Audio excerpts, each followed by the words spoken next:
Kita langsung saja membacakan pertanyaan yang pertama, Pendeta. Ini jauh ini dari timur Indonesia. Lufter di Papua. Shalom, selamat malam. Maaf mau bertanya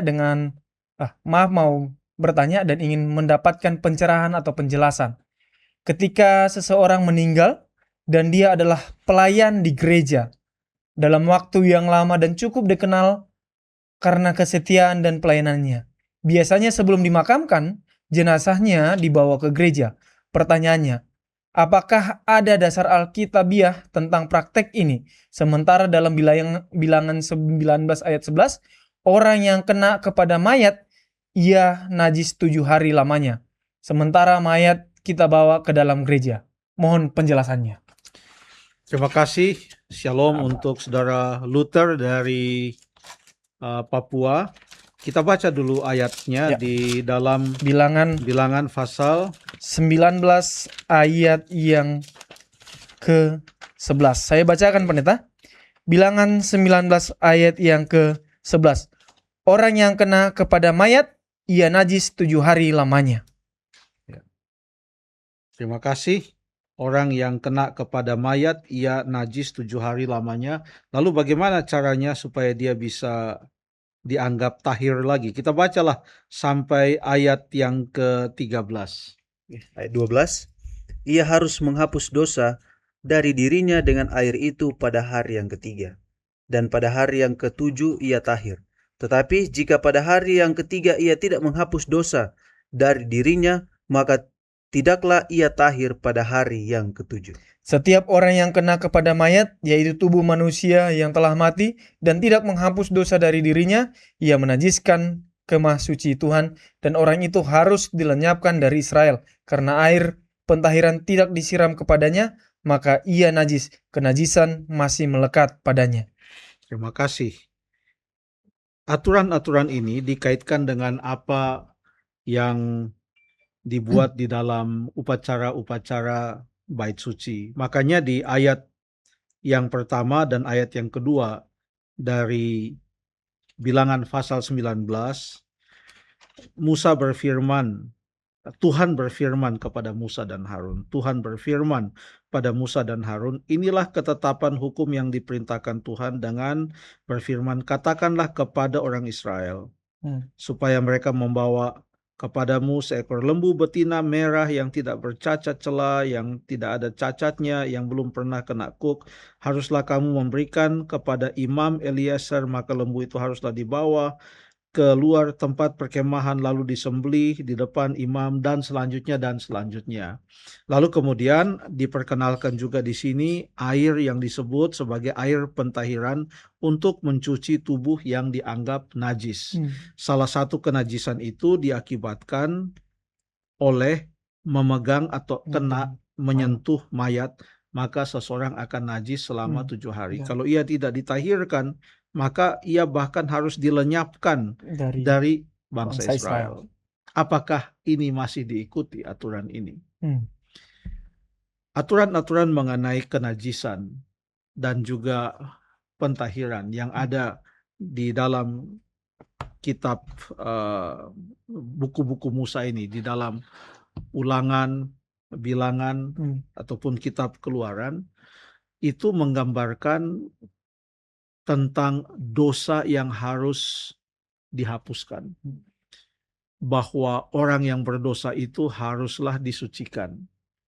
Bahwa orang yang berdosa itu harus dibersihkan dari kenajisannya. Sekarang ini apakah kita melakukan hal tersebut? Tidak. Semua yang dilakukan yang ada kaitannya dengan upacara-upacara bait suci, di mana dibutuhkan korban untuk mentahirkan seseorang.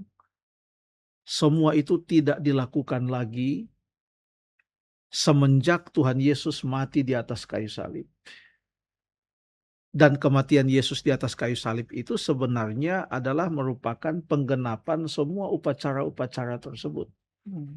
Karena kematian Yesus di kayu salib, mereka yang percaya kepadanya akan dinyatakan tahir dari kenajisan mereka.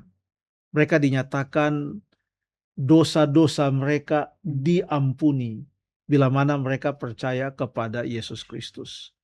Banyak ilustrasi-ilustrasi yang dibuat melalui upacara-upacara di Bait Suci untuk menggambarkan keselamatan yang satu-satunya diperoleh hanya melalui Yesus Kristus. Pada waktu Nikodemus, Yusuf dari Arimatea, pada waktu mereka menurunkan tubuh Yesus dari atas salib, mereka tidak dinyatakan najis selama 7 hari. Dan setelah kematian Yesus, pada peristiwa-peristiwa di mana ada seseorang yang meninggal, maka yang menyentuh itu tidak dinyatakan.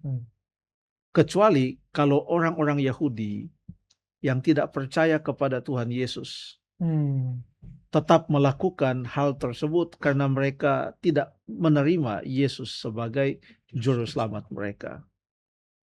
Jadi Bilangan pasal 19 ayat 11 tentang menyentuh mayat lalu kemudian najis selama 7 hari, itu tidak lagi diterapkan sekarang ini.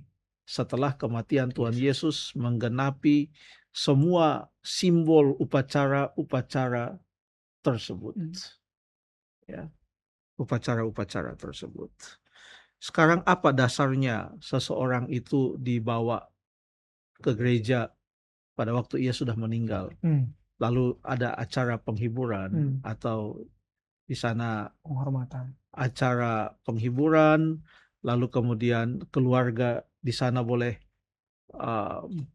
menyatakan tentang ucapan duka mereka dan juga sering bahkan ucapan syukur atas kehidupan yang pernah dijalani oleh keluarga yang telah meninggal dunia, bagaimana kesetiaannya, bagaimana kebaikannya, bagaimana ibadahnya kepada Tuhan. Tetapi tujuan membawa jenazah itu ke gereja bukanlah untuk menyucikan jenazah itu. Karena Alkitab mengatakan bahwa orang mati tidak tahu apa-apa, tidak bisa mengasihi, tidak bisa berpikir, dan lain sebagainya. Bahkan tidak bisa memuji Tuhan. Pada waktu orang menyanyi di gereja pada saat upacara atau acara di mana ada jenazah di dalam sebelum ia diberangkatkan ke pemakaman atau tempat sementara sebelum Yesus datang, maka yang memuji Tuhan, yang menyanyi adalah yang hidup, yang mati tidak tahu apa-apa. Dan itu tidak juga menambah kesucian atau menambah